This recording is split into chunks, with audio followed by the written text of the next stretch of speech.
All right. Thank you, and welcome to the June 10th Committee of the Whole meeting. I'm going to call this meeting to order at 3 p.m. and I'd like to call for any declarations of conflict. Seeing none, we can move on to adoption of the agenda. Do we have any amendments to the agenda? Seeing none, would somebody like to move adoption? Councillor Toth, Mayor Seegers, all in favor? That passes. Moving on to appointments and delegations, we have one delegation, Staff Sergeant Poppy Hallam of the Sunshine Coast RCMP. So Poppy, we're going to load up your slides and we can get going. Okay. I'm not sure, are you doing the strategic plan first or the statistics? We have the strategic plan listed first. Okay, no problem. I'm just going to follow along on my computer beside. So if we can go to the next slide.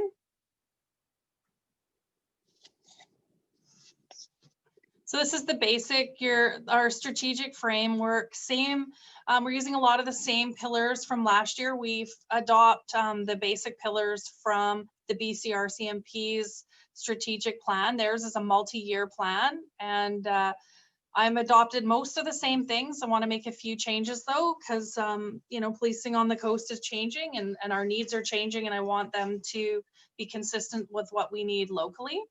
But this part explains the fact that it's fluid and it changes, and we can change it at any time. So if our priorities need to shift, then we will shift them. So next slide. So these are the 4 pillars, same as last year, basically. Public safety, which includes road safety, accountability and good governance. That's my reporting to my partners and to the RCMP management. Engagement in our communities, getting to know our communities and our relationships with Indigenous people. And then organizational excellence, ensuring that the members have the training and the mental health care and things they need to do a good job. So next slide. So there's some of the operational context and challenges, the geography of the area and prioritizing calls for service, social issues, homeless, opioid, cannabis legislation and the changes to that, our transportation, highways and ferry traffic, COVID-19 of course has been an operational challenge, and technology, that's a big one this year for ways to enhance safety and streamline some processes. So next slide. So our pillars, again, the crime reduction, I put one person in charge of each strategy, and then we dig into them separately. So Sergeant Don Newman has our crime reduction, the general crime reduction, which is, we'll get into a bit of that in a bit. Road safety, Corporal Philatui's got that in his portfolio. Community outreach engagement, Indigenous people, Corporal Tracy Dubnik has that in her portfolio, and investing in our people, that is my portfolio. Next slide, and then that's crime reduction, and we'll go into that now. So that slide. So yeah, so increasing visibility through curfew checks, foot patrols through high crime areas. That's always a priority. It should be. And working with partner agencies, sharing intelligence, prioritizing. So when I put fencing targets, what that means is identifying and prioritizing work that we're doing when fencing is those who take stolen property and move it either around the coast or off the coast. So identifying those persons responsible for fencing stolen goods. Reduce violent crime, so sharing information regarding prolific offenders, our social chronic offenders. PTEP targets, that's our provincial tactical enforcement priority, and detachment intelligence. The PTEP target, I think, is very important. It's something that hasn't been I'd say utilized or focused on as much as I wanted it to be. And now that we've got our general investigation section up and running, fully staffed, that is one of their main focuses right now, is identifying, which they've been doing, our primary targets who we believe are responsible for the increase into the violent crime, the drugs, and the property crime, and how we plan to deal with those. The detachment intelligence is also part of that, and it's sharing intelligence, but doing it in a lawful way and ensuring that the members have all the information that they need and share this information to help solve crime. Curfew checks is we do actually have some more people now back on probation in the community or back out on release conditions that are minimize their movements, and so we have a responsibility to follow up and ensure people are following their orders, and so curfew checks are part of that, and so we should start to see an increase in those numbers. So the drugs gangs, we have, without saying too much, we definitely have some issues on the coast. I know that we're aware of that, and this intelligence gathering and sharing the information through the appropriate networks, through our PTEP target networks. Focusing once COVID restrictions are over and we're able to get back on track with training. I think sort of our most budget wise is to bring in-house training once we could do that safely and safely distance, working on how to legally and lawfully gather intelligence from the public to ensure that their privacy is maintained and their safety is maintained. So that's also, there's been some changes and more changes coming with things like Crime Stoppers and ensuring that that information that we gather from the public is very much safeguarded and done properly. So we're focusing on some of that training in search warrants, the Cannabis Control and Licensing Act, the illegal cannabis grows and some of the legal cannabis grows that are causing a problem on the Sunshine Coast and in the District of Sechelt. Next, safety around vulnerable and our homeless populations, increasing our patrols and our visibility around the supportive housing and the shelters, and continuing with our outreach teams and regular meetings with our stakeholders and partners, and ensuring we're referring to partner agencies and having that good communication. Next slide. So it's just the introduction, the road safety. So a lot of similar things. However, it's been requested of me to drill down a little bit into our violation tickets and our numbers to actually what types of violation tickets we're issuing. So the objectives for the road safety is we want to obviously reduce impaired driving, both drug induced and alcohol impaired drivers, reduce the number of distracted drivers on our highways and our roadways, and reduce collisions. Enforcement will be, we'll be still continuing with the number of violation tickets, but that focus should be more on things like distracted driving, check stops, and targeted enforcement action. We do have what I would describe as some prolific unlicensed and prohibited drivers on the Sunshine Coast, and that's high risk for the rest of us sharing the roadway with people that have had their licenses taken and shouldn't be on the road. So we'll be looking at that and the number of impaired driving. I want to keep up on that. So next slide is community engagement and our Indigenous people. So police visibility is also part, obviously part of the community engagement. The proactive patrols, community engagement, document the number of proactive and community events attended and utilize social media to enforce and reinforce what we're doing and getting our message out, and documented foot patrols and increase to get those numbers back up. Cultural awareness training, which is very important.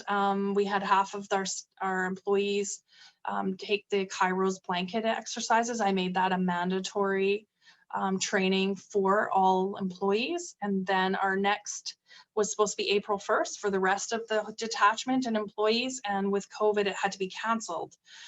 So as soon as COVID will allow, because it's the type of exercise, I've taken it, and it's something you need to be there in person. These things are things you cannot do via Zoom. And the next thing, for obviously same thing with COVID, but I really wanted some Shishal Nation elders to come and share some stories and experiences. I really thought it would be neat if they would come, and we would have coffee and snacks at the detachment, and we would have some informal but really powerful sharing of stories and experiences. I really like the members to learn about the history, and what better way than to hear the stories. But with COVID, things have been put on the back burner. But when those kinds of things, when we start to reopen and allow for this, I really want that. We actually, was Indigenous, National Indigenous Week 2 weeks ago, and we, Constable Glenn Martin, one of our Indigenous police officers, came and got a bunch of stuff donated for us to borrow from Shishal and from the elders in the nation, and we had a really nice display in the detachment coffee room for 2 weeks, and it had the map of the territory, the nation's territory, and everything for the members, the dictionary and stuff, so that so people could have poke around and have a look at it on their own time, and just really trying to build that awareness. And so members, because we've had a lot of people transfer in, it's important for them to learn about our history. And then of course, attending reconciliation events as and when we can.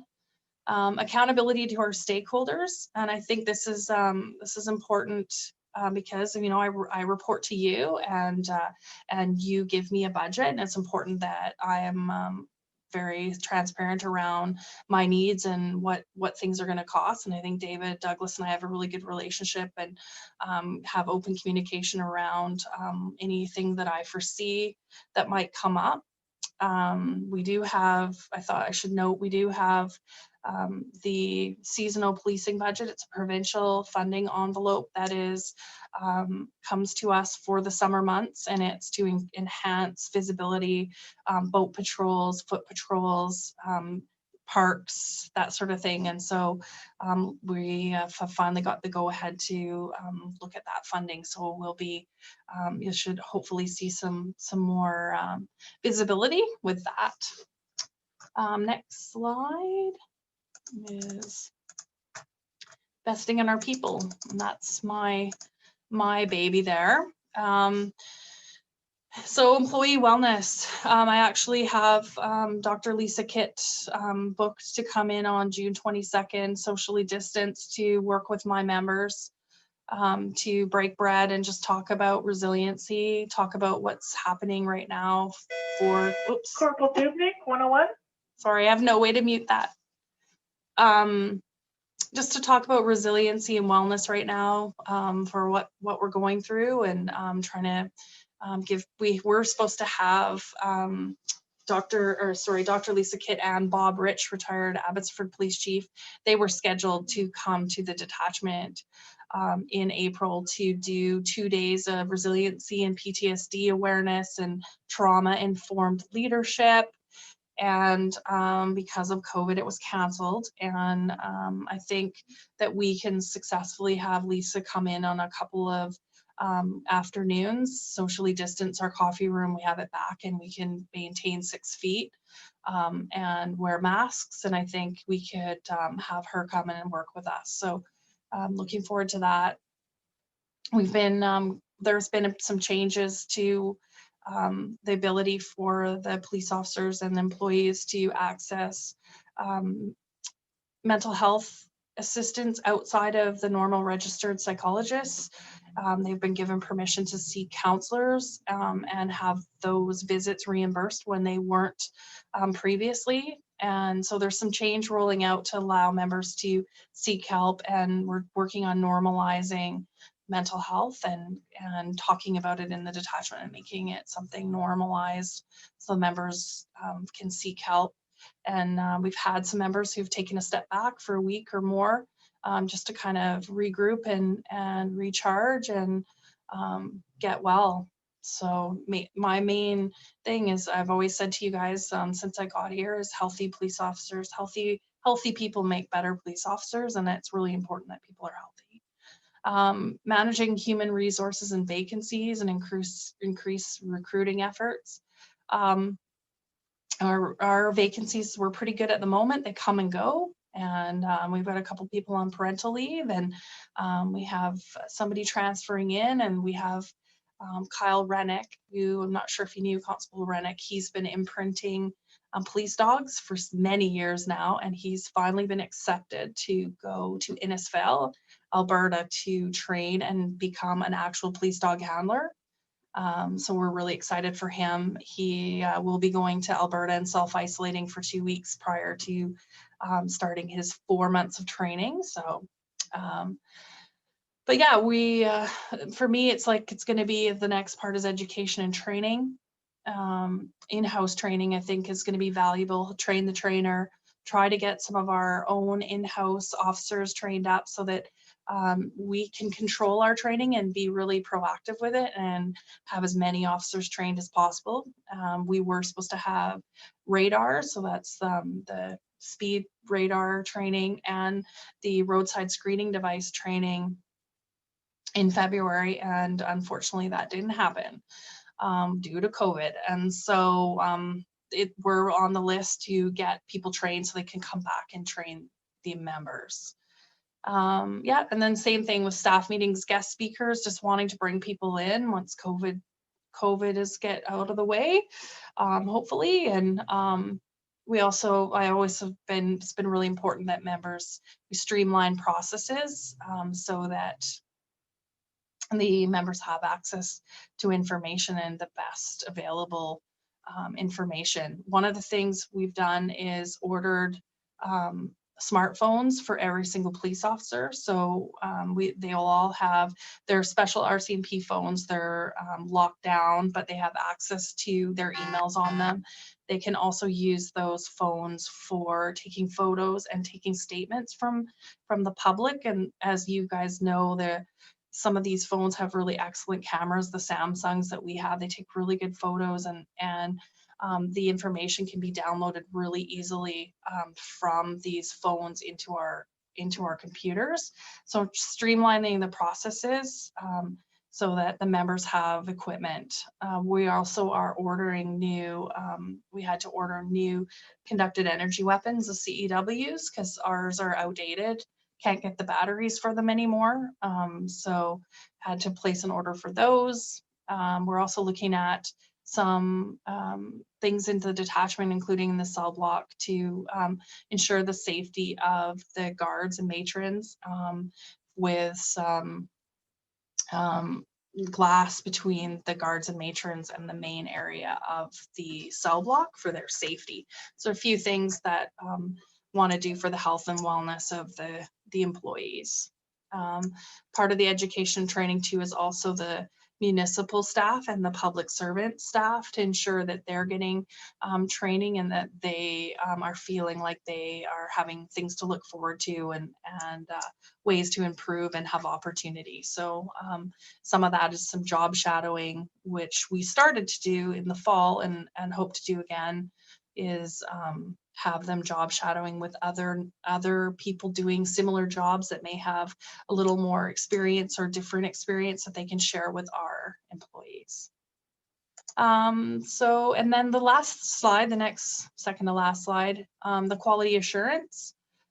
So every year, the Lower Mainland District, that's what we're part of, that district with the RCMP, chooses at least 2 audit reviews.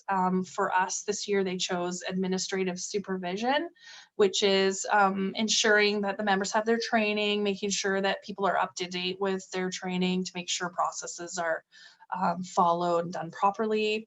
It's sort of all the administrative things. A lot of it's the things that I'm ultimately responsible for around the office, the budgets and the vehicles and our use of force options, those sorts of things. So that'll be administrative supervision review and exhibits.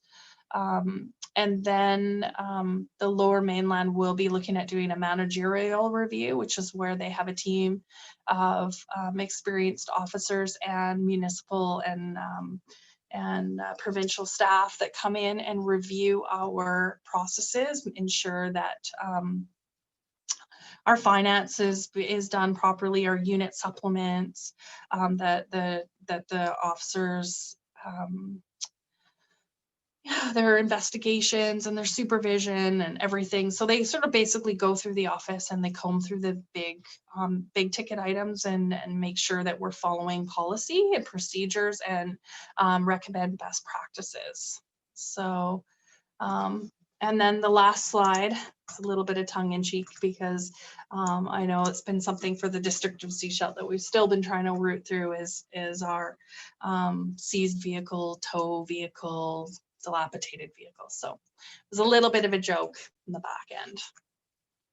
So that's it for that part of my presentation. All right, so I will open it up to questions from council before we move on to the stats. And Councillor Scott. Thanks, Poppy. That was great. Question for you on the impaired driving stuff. Do you carry stats on impaired by alcohol versus drugs? Yep, they are different. So, and we could provide that to you if you would like to see the difference. We don't have as many impaired by drug investigations.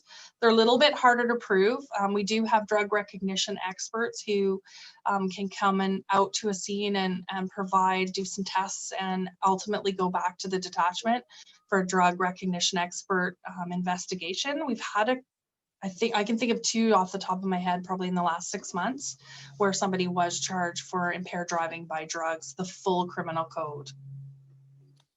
Okay, thank you. All right, I don't see any other hands.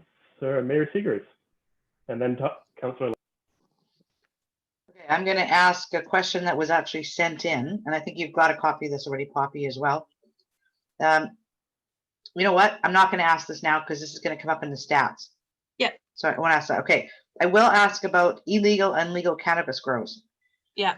I think we still have an issue in the community, as we do across Canada, with regards to medical and non-medical, because the same regulations are not in place for the medical cannabis grow ops. And we don't have jurisdiction as a municipality around things like building codes, odor control, etc. So I'm wondering, how do you deal with the different ones? Do you know where the legal ones are or not? Do you know that, do you have access to that information? Yeah, we absolutely do. So we have a number that we call 1-800 number with Health Canada, and we have to provide the address information to them. And so we do run into some issues sometimes with the people or persons that are holding the license and the addresses that they provide to Health Canada. So we have to do surveillance. We have to really make sure that the property that we are asking them to search, like on their database, is the actual property that we're looking at. But yes, we can call Health Canada and they will return and give us information whether there is a legal medical marijuana grow there and how many plants. Unfortunately, there isn't a provision under the health, the medical marijuana, for us to actually physically check that the person, if they have, say, a 400 plant license, we aren't able to go and check. So what we have to do is, if we're concerned, which we do have concerns on the Sunshine Coast and in the District of Sechelt, grows that appear to exceed what a 400 grow license would normally yield, and the type of the electricity consumption and the smell and other sounds and size. So we have ways of monitoring and doing surveillance on these grows and checking with things like BC Hydro to get a consumption, and there's experts who can provide opinion that the hydro consumption exceeds what you would normally see for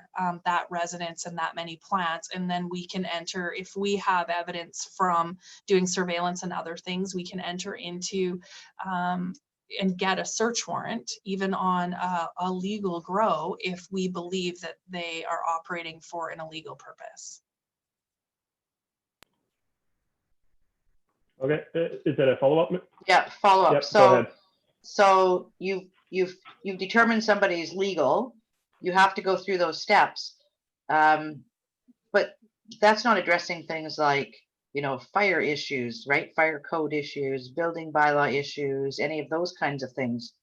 So this is still something that we need to take up with other levels of government, so that we as a municipality and you have more oversight on some of these. Yeah, because we have I'm trying to remember now off the top of my head. I'm sorry, but there is a safety company that must be contract or something, because we consulted them for a grow in Half Moon Bay to do an inspection. There was some concerns, some serious concerns around the health and well-being of the residents inside and the building and the neighbors. And they have quite a bit of authority and power to go in and do these checks. They just haven't been doing them with COVID. So there is some other teeth, sort of. It's just a tough one because the medical grows are considered a human rights situation and take precedent over the recreational cannabis. All right, thank you. I have Councillor Lamb next, and then I'm going to jump in the line after him.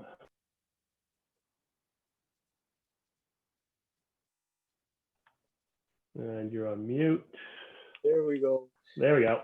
Give me a big one. Yeah. Hey, I'm just wondering, with the CERB, the money coming from CERB now, has that put money in the hands of, I'm going to call them the bad guys?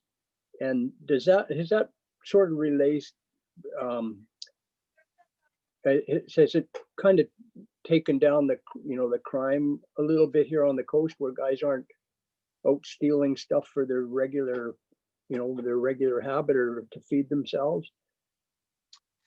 I have no idea, Tom. I'm not really sure as far as what income anybody has or where they're getting their income. But I can say that our property crime remains high, and that's one of our biggest focuses, and it has been for months, because we are experiencing, as you can see in the stats when we get to them, and still a remained increase in our property crime.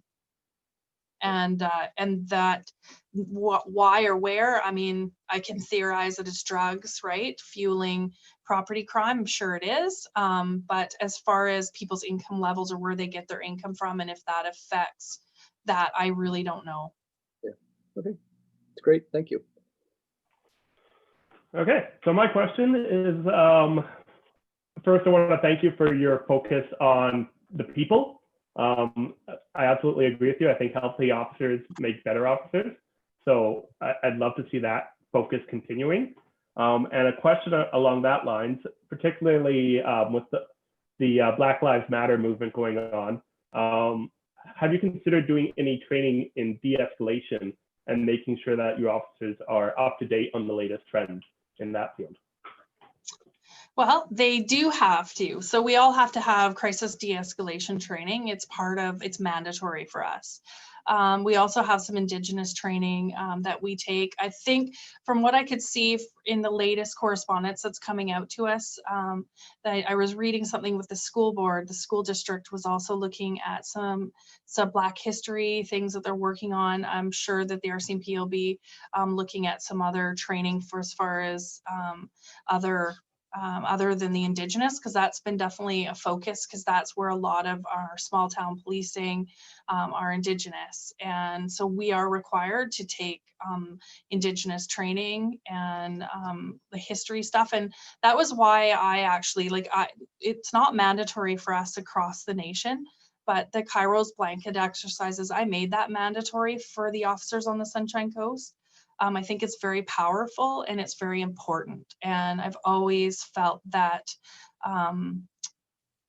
it's important for our officers to have compassion and to have kindness and to take a measured approach when dealing with people. And I don't know if you all know, but I am a crisis negotiator with the RCMP. Been trained since 2008, an actual hostage negotiator. So I definitely understand what it's all about for that de-escalation and how important it is. And I think it's always been something that I've reinforced here as a detachment commander. I think it's very important. But yes, we have mandatory de-escalation training we have to take. And yeah, so I imagine that we'll be having more conversations around that training and what more we can do. Perfect, thank you. Do we have any other questions from council?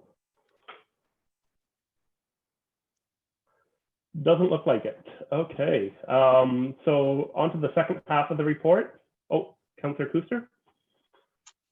No, oh, yeah, okay. Sorry about that. Second half of the report is the stats. Would you like to speak to anything there? Yeah, they don't look good. And I recognize that, and that's part of the transparency, is just sort of talking about that. So, Sorry, yeah. can we have Joanne put those up again then?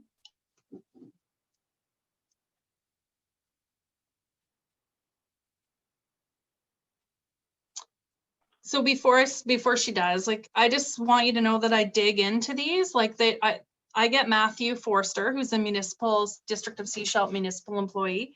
I ask him to run the statistics for me, and so that I can, and then I go into it and I look at what's going on and dig in and find out. So I know there was a question that came from Jesse. I think was Jesse had asked me a question around the foot patrols. So it's a couple of things. Is the thing coming up, or? No. Reason I don't get it. It's on the agenda, but for some reason I'm not able to share it. I'm not sure why. I've got the PDF. Okay. You could go back to your PowerPoint presentation. Is it part of that? No, it's not. It's okay. separate. Yeah, because I created the PowerPoint and Matthew did the stats for me. So they're separate. Okay, I'm trying. Just hopefully I can get it.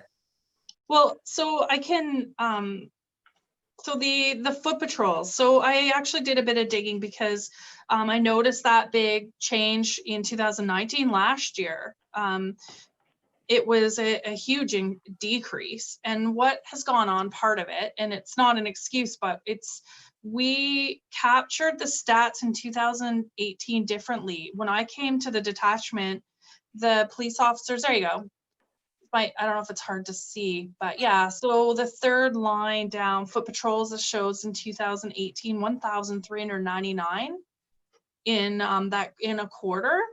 And then 2019, 440, and then 487 this last 2020 quarter. So when I first moved here, they were capturing their foot patrols in these hand-bombed spreadsheets that the watch commander created.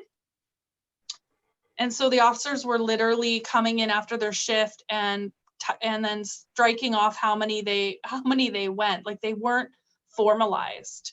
And so I just learned recently that they were, like, if they started at Snicket Park and walked down to the sea walk, like all the way down to Friendship Park, say, and did a walk along the sea walk, depending on what they did when they were there, like if they walked down to the end of the pier, sometimes they were counting the pier as a separate foot patrol than Snicket Park.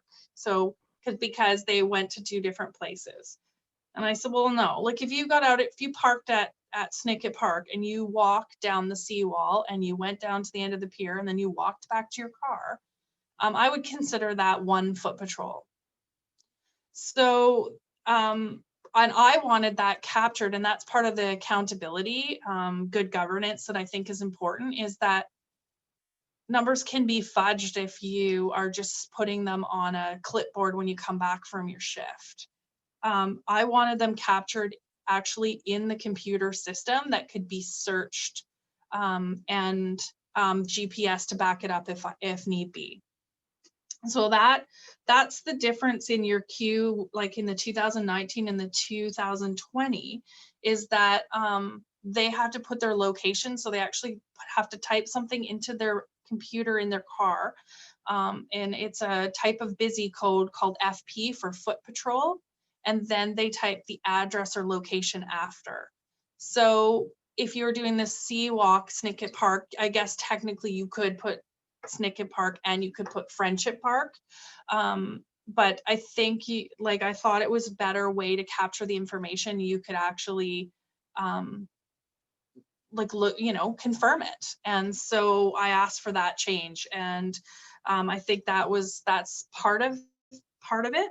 And the other part I would say is that the focus has shifted for us into some of the serious crime that we've had. Our hours, I had to put some of our officers into surveillance positions to look at some of these properties that we believe are fencing. And this is in the district of Sechelt, that are taking stolen goods. So the proactive where you might see them, the visibility might shift a little bit because I have my GIS teams are completely covert right now. The general public would not know that they're out with you or mixing with you. That is something, the shift that I feel like I needed to do is change how some of the stuff that we're doing to really track some of our more serious crime and some of our serious prolific offenders. And I really believe strongly in it right now, we do need to make a little shift and work on some other priorities. The visibility is always a main priority, but we have some people doing some covert stuff that wouldn't be captured there. Does that make sense a little bit? It doesn't look good, but I think it's important, that we have a bit of a shift there. Okay. Well, thank you for that. Does any members of council have questions about the stats? Mayor Seegers. So I wanted to look at the break and enter numbers. Yeah. I dug into it for you too, if you guys want to know. Like I actually ran every single file to see what exactly the break and enters were and how much effort or what was put to them. So I have that information right now if you're interested. Yeah, I'm noticing that March has seen an increase again. Yeah. January, February seemed to be, I mean, they weren't low, but they were lower. Yeah. But 2020, we've seen in March quite an increase. Yeah. April, same thing. So May, not as bad, but definitely March was what we had. We had Sechelt Medical Clinic broken into a couple of times, and prescription pads were stolen. And we caught that suspect. There was a couple of suspects involved who were passing or attempting to pass forged prescriptions at a couple of our local Sechelt pharmacies. And thankfully the pharmacist picked up on it right away. But we had 10 officers, like between there's 3 files out of those 25 for the quarter, but for March, of the 11 files in March, 3 were associated directly to the medical clinic break and enters and the passing of the forged prescriptions.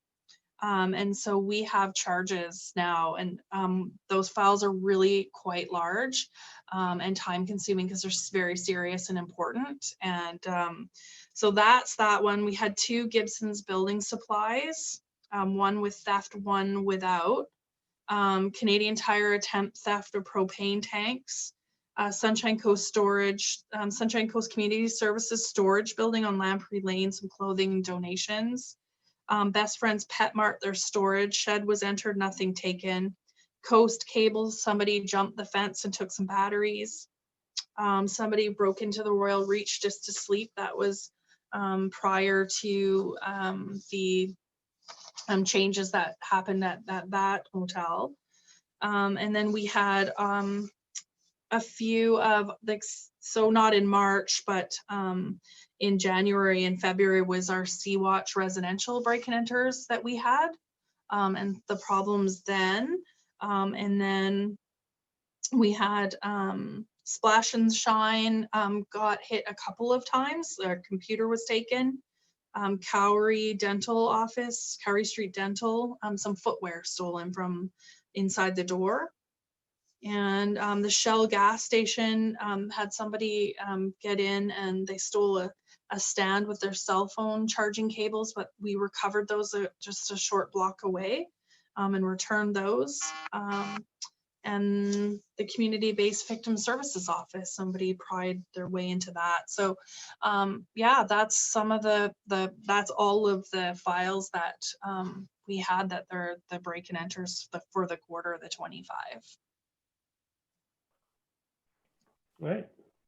Very serious. Did you have something else? Yeah, so it sounds like the majority in Seashelt anyway are in the downtown area. Yeah, they are. Okay. Yeah. Okay. We had one, somebody jumped the Mason Public Works yard, but nothing taken. But most everything was, yes, in the downtown core, other than our the tools. We had some Spanies tools were stolen, Gale Avenue North, like over $10,000 worth of tools. So, and we had some pretty good descriptors, but I'm not sure where those went. There hasn't been anybody arrested yet. Okay, thank you.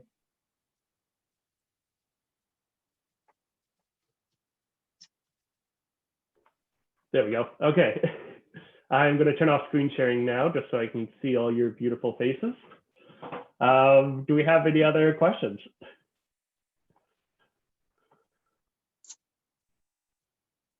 Doesn't look like it. Well, Staff Sergeant Hallam, thank you so much for your time. Okay. And before I go, I just wanted to make sure if there's anything that anyone would like me to focus on, like if there's anything that you are seeing that you would like to see as the priority as I finish building the annual performance plan and start reporting on it. I just want to make sure that it's sort of in line with what your wants are. I know that visibility is important and we think so too. And I think things have been very strange times, like March, April, May with COVID has been very difficult, and the processes that we've had to put in place and the changes to keep members healthy. I haven't talked to you all, but we enacted our business continuity plan, which I think I may have talked to you about before, was how do we carry on business in an emergency? It's usually associated to fires, floods, earthquake, like that's usually what you would build your business continuity. Like how many police officers do you need? How many cars? What happens if this detachment burns down or there's a flood or something, and do we work out of Gibson's and how do we go, right? So for us, COVID was very different because it was all about keeping the members healthy, the employees safe and healthy. So it was enacting a small part of the business continuity plan. And so we were able to exercise that plan and learn a lot. And I think we've been very lucky, and we've managed to be pretty much business as usual. We reduced our contact with the public, that's with the traffic stops and the proactive check stops. But we still pulled over lots of cars, even though we were trying to be careful. So, I think the police officers and the office staff are tired because they've been coming to work every day and putting in an effort and working. And I think, I'm just been want to check in on them. And I think it's going to be important to have that day, at least one day in June, to kind of break bread and just talk about how everybody's doing. Perfect. Well, thank you very much. So moving on through our agenda, Do we have any new business? No business items either. So that brings us to adjournment. Would somebody like to move adjournment? Councillor Scott, seconded Mayor Seegers, all in favor of adjournment?